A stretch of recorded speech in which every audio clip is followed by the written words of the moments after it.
Before I get started here, I'd like to recognize three people in our community that we have lost during the past few weeks.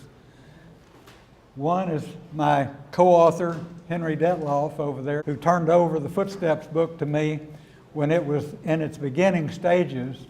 And the first time I took the book on a tour of the campus to check it out, I ran right into the side of the chemistry building. They'd added a new annex since he'd made his map. That took me 3 years to finish his book on that. On the other side here, we have Red Cashin, who everybody knows from his NFL days. And Red is probably one of the best examples of a citizen in this community, and we all need to recognize what he has done. The third person is Jim Earl, and I didn't have a picture of Jim, so I thought I'd use his substitute, Cadet Slouch, on here. And Jim made life bearable for a lot of people, at least gave us something to laugh about when we were trying to make our grades and get out of school. And the drawing at the top is my engineering graphics drawing that I did in Jim Earl's class in 1959 as a freshman. And down in the lower right-hand corner, you'll see my proud grade of 75. Anyway, those three people made a lot of difference in my life. Henry showed us how to get books put together and encouraged us all along the way. Getting here to fruition was a long deal. Back in 1971, I started as Texas Aggie Magazine editor, and at that time, I started attending Aggie musters on campus. I have been to every muster for the last 47 years on campus. After each muster, I would collect a speech from the speechwriter because when I did the story in the magazine, I wanted to make sure I got his words right. Well, in about 1985, a fella came along that was a English professor here at A&M. Interestingly enough, his name was John C. Adams, not the same one we got sitting in the front up here, but they were both historians in their own right. But he collected speeches, and he came to me as magazine editor, and I helped him fill out the rest of about, at that time, 27 speeches. And he put this little book together, and a few years later, it seems that the printer that he was using for these books was printing Bibles without authorization. He suddenly left town in a big hurry, and the supply of books dried up. So a year or so later, I got to thinking, well, I've been collecting speeches since he did that book. I have quite a few here. Let's see what we can do. So that was the point about 10 years or a little more ago that I started talking to the press and seeing what we could do about putting these speeches together in a book. We ended up with 68 speeches, and we found some of them in the most unusual places. General A.D. Bruce, who was chancellor at the University of Houston and also the father of the Tank Corps up at Fort Hood, he did a speech one year, and I wrote to the chancellor's office at Houston asking for a bio sheet on him. Well, they sent me back a copy of his speech with his notes written in the margin. Also, while I was collecting speeches, I contacted family members, and Jimmy Aston, who later was president of Republic Bank of Dallas, his widow, I was talking to her one day and I said, well, I've got his 1961 address, but I don't have his 49 address. And he is one, by the way, of only 2 people that have ever delivered 2 muster speeches on campus. Well, when I told her that I didn't have his 49 speech, she said, oh, I've got a phonograph record, and it has that entire muster on it. So we got that and transcribed it and added another speech. And doing this study too, I contacted Major Tom Dooley, he was Colonel Tom Dooley by then, about his muster speech in '78. Well, we had a copy of it, but during our conversation, Tom and his family kept telling me about these journals that Tom had. So that's launched me on another project, which I actually finished before I did the speech book, and that was to Bataan and back, which was his 6-year diary, 3.5-year diary of his experiences in the Philippines at the beginning of World War II. And so things just sort of happened with us. Anyway, we got Jimmy Aston's speech in there. Also found Medal of Honor winner Eli Whiteley's address. I was looking in the school newspaper copies from back then to find out where each muster was held. Musters were held in about 4 different locations on campus. Well, when I went to the battalion to find the location of that year's muster, lo and behold, for the only time in history, the battalion printed the entire speech that Eli Whiteley gave. So it was a real experience going and finding these speeches and putting them together in one batch. And I nearly died when I got my manuscript together, and it was nearly 500 pages. But I tell people to not treat it as a big, cumbersome book. Treat it as a book of short stories. And that's what they are, is stories about Texas history, stories about World War II history, stories about Aggie traditions. They're all in the book. And Tom Turbyville, who most of you know because of his Brazos Heroes TV show on Channel 4 here, Tom says he keeps the book by his bed every night, and he reads 2 or 3 of the speeches each night. And I thought that was pretty good advice to follow. But they're such treasures, I had to try to get it printed. Well, I went to the A&M Press, and the first thing they told me was, it's too big. You're going to have to edit the speeches down. I said, I can't do that. They said, well, you're going to have to pick out certain speeches to use. I said, I'm not going to do that either. I said, I don't want all these Aggies mad at me because I didn't print their speech in the book. Well, finally, after some discussion about it, we hit on this idea of telling people to treat it like a short story book, and the press got very interested in it. And I think they sent some copies or some manuscript out to a few people and got their feedback on it and found out, well, there is a market for this book out there.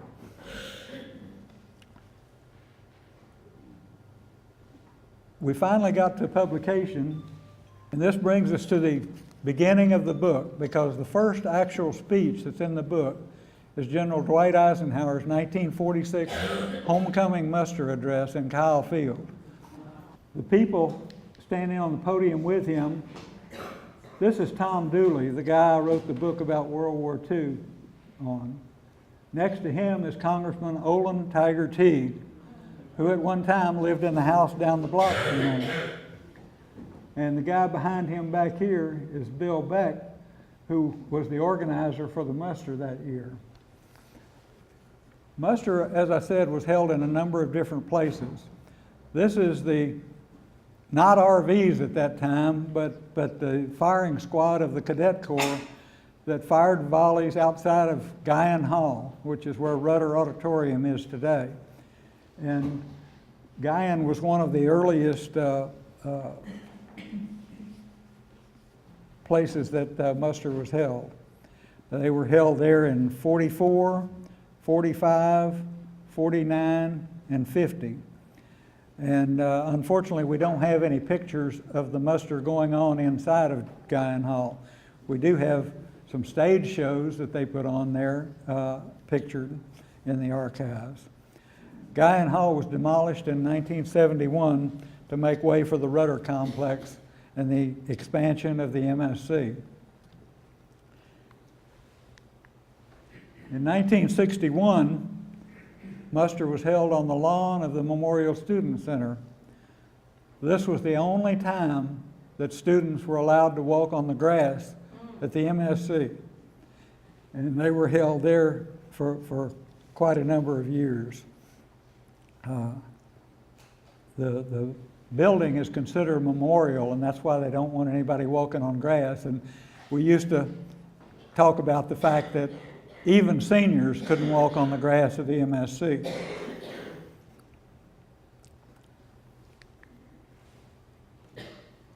The speaker, by the way, over here under Earl Rudder's picture is Jimmy Aston, who delivered the 49 and then the 61 address, which is pictured here. Musters were also held on the lawn of the System Administration Building, now known as the Jack Williams Building. And those were held in 47 and 48, 1952, and in 1964 to 70. So one of the musters I attended when I was on campus in the mid-60s was right here. This photo, by the way, is from either 64 or 65. Starting in 1971, musters were held in G. Raleigh White Coliseum. It's now been replaced by the corner of Kyle Field. So I thought G. Raleigh White would probably be there forever, but it didn't take long for them to pull it down when they got the idea to expand Kyle Field. The only time that it wasn't held in G. Raleigh White during that 70s period was in 1974, when my classmate Sheldon Best delivered the address in Kyle Field, the second and only other one from the homecoming muster. Musters in G. Raleigh continued until 1997, and this is the buglers from the Aggie Band in the lobby out at the front of the building playing silver taps during the muster ceremony. They tore G. Raleigh down in 2013. Muster has moved since then, and until today is held in Reed Arena. The first one was 1998, and the first speaker was Gene Stallings. And Gene Stallings delivered what I think is the longest muster speech in existence. And he did the whole thing without a note, and he recited 2 poems in which he missed not a single word on each one. Another coach, R.C. Slocum, delivered an address at Reed Arena 2 years ago. R.C. told an amazing story of how he became associated with A&M long before he ever thought about being a football coach. He was adopted I mean in the sense of made a member of their family, of the son of Lutcher Stark in Beaumont, Orange area. Lutcher Stark was the chairman of the Board of Regents at the University of Texas. His son went to A&M in 1945, and he used to bring R.C. down here for bonfire and for football games. So R.C. got an early induction into A&M that probably served him very well when he came here to work.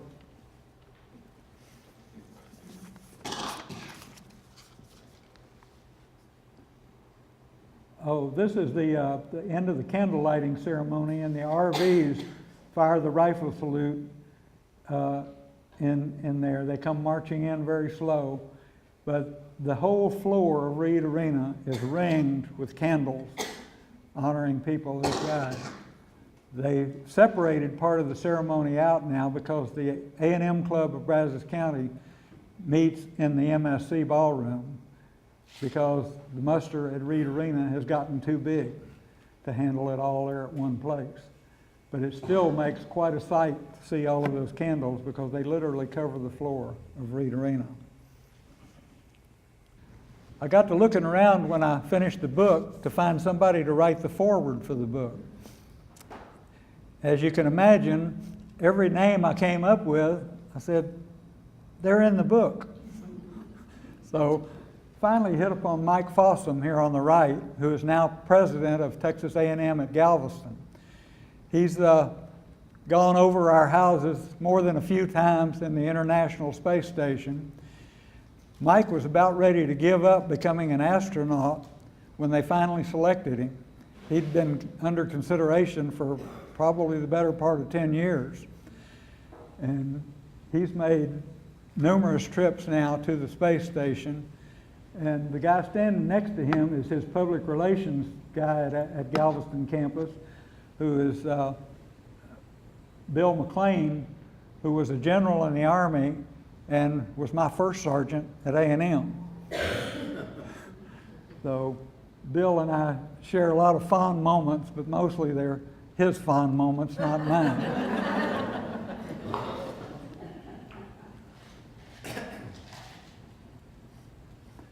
Jimmy Aston, who I spoke of, is at the top left up here.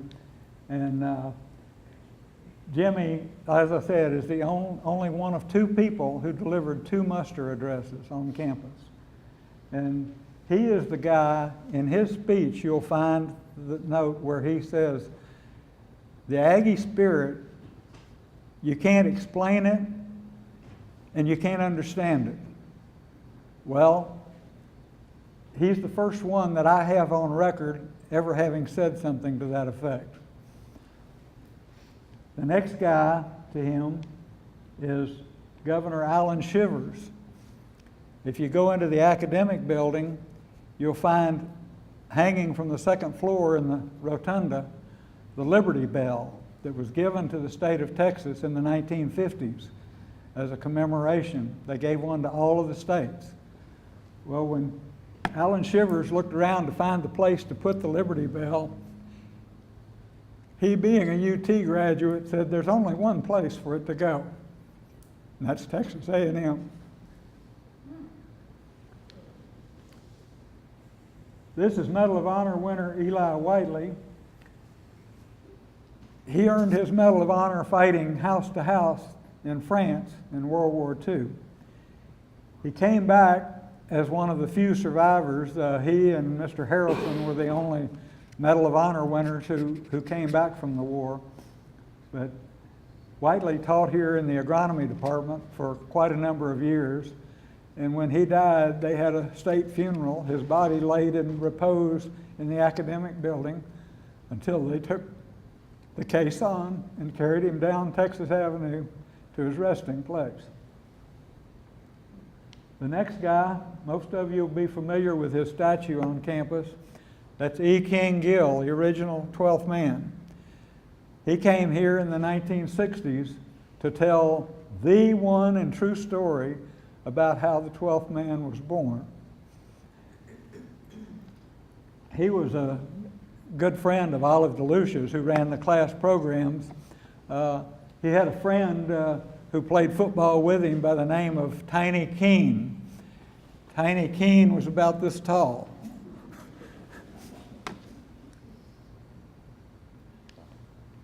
The guy down here on the lower left is General Ray Murray. Ray Murray was at Chosin Reservoir in Korea. When a reporter asked him, said, tell me why y'all retreated, General, or Colonel at that time. And Ray Murray looked at him and said, son, we're not retreating, we're attacking in a new direction.